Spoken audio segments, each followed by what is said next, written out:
Part one. Just a disclaimer, I don't condemn any of the things I did. I was 5, okay, so no one come at me for that.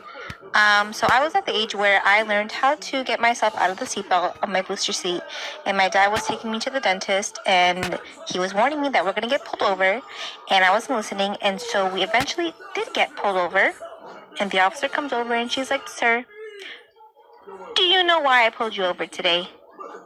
And my dad's like, "Yeah, I know. She's learned how to take herself out of the car seat. I'm really sorry about that, but can you go yell at her for me? Like, please just go yell at her and tell her not to do it again." So I was like, "What the hell, man?" And the officer's like, "Okay, no problem. I'll go yell at her for you. Like, go open the door. Like, I'll talk to her. Don't worry."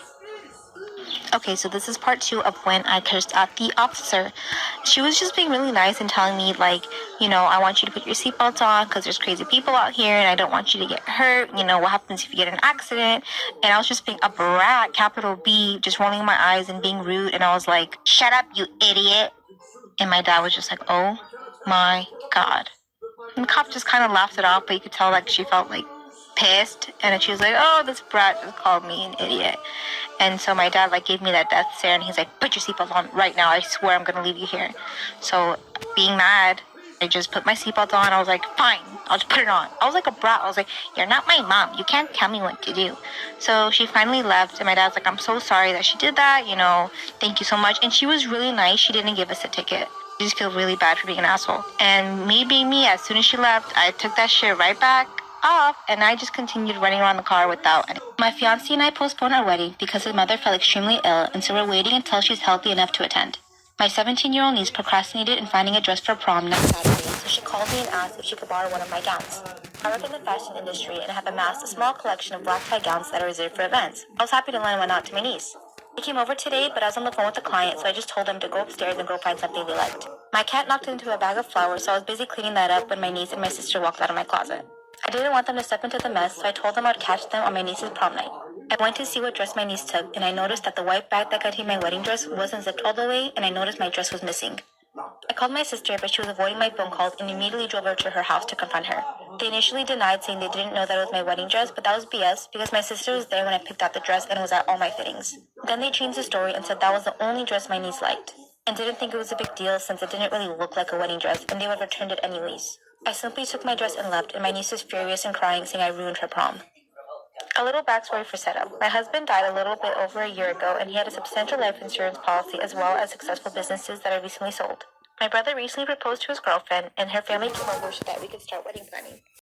At dinner, my future sister-in-law pulls out a 3-ring binder and starts handing out information packets about her wedding. She also had a page that listed all the expenses I expected everyone to contribute to. I looked at her and said, "You expect me to contribute? That's hilarious." And I was met with a stern gaze from my brother. "Oh my God, you're serious." "Yeah, that's not happening." Cue the meltdown from the bride-to-be. Her dad speaks up and says he's giving $70,000 for her to do as she pleases. I get up to leave, and she gets in my face and says it's all my fault. I have the money, so I should be willing to spend it on her because she's going to be family. I just laughed, looked at my brother, and said, "Good luck with all that," and walked out. Ever since then, my future sister-in-law has been blowing me up and calling me names and telling me how awful I am. I know in my heart I'm not the asshole, but my friend seems to think I should contribute just to keep the peace in my family, which I don't really care about at this point.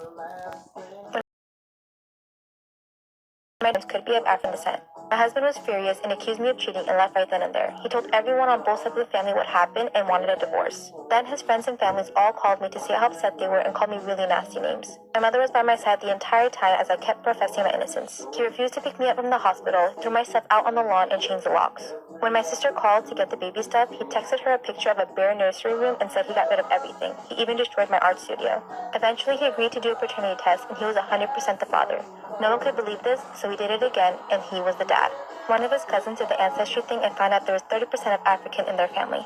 This made Jim's paternal great-grandmother admit to having an affair around the same time Jim's grandfather was born, and because he could pass as hers, she just assumed her husband was the father. Since then, he's been reaching out and everyone has come to apologize. I told him I needed time, and he asked to see the baby, and I let him, but I'm too afraid to physically hand her to him. I've never cheated and have been 100% innocent all this time. Am I the asshole for not wanting to give him a second chance? My husband and I have one daughter, but we really wanted 2 kids, so we decided to try again. I had a really difficult pregnancy the first time, so I was really nervous about getting pregnant, but luckily I got pregnant with twin girls. else.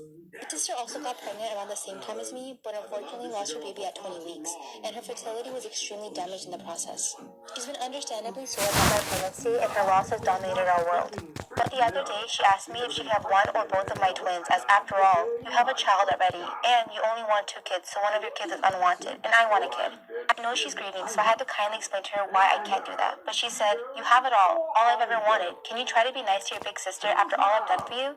We were on a family FaceTime call, and my dad saw my husband playing with our daughter and said, I'm really lucky to have a husband like him. And my husband said, I just love my little prince, and I can't wait for others to arrive from their carriage. My sister blew up on my husband, saying how cruel he is for saying that, and he doesn't know the trauma she's gone through. I feel like I'm walking on eggshells around her. I've miscarried before, and I know it hurts a lot, but I also want to enjoy this pregnancy while I can. I was putting away my boyfriend's laundry and found a ring in one of his drawers. My boyfriend has always been an introvert. I travel a lot for work, and I'm gone at least once a week, a month, sometimes more. I thought this was good because he likes to have time to himself. He had a lot of hobbies and spent a lot of time with his friends playing games while I was gone. He worked, but his hours and pay were better. I got a managerial position and almost didn't take it because I would be gone even more. He told me to do it, and we needed to save for our future and our kids. We talked about marriage and what he wanted. We also looked at engagement rings together online. The one that I liked is the one he bought.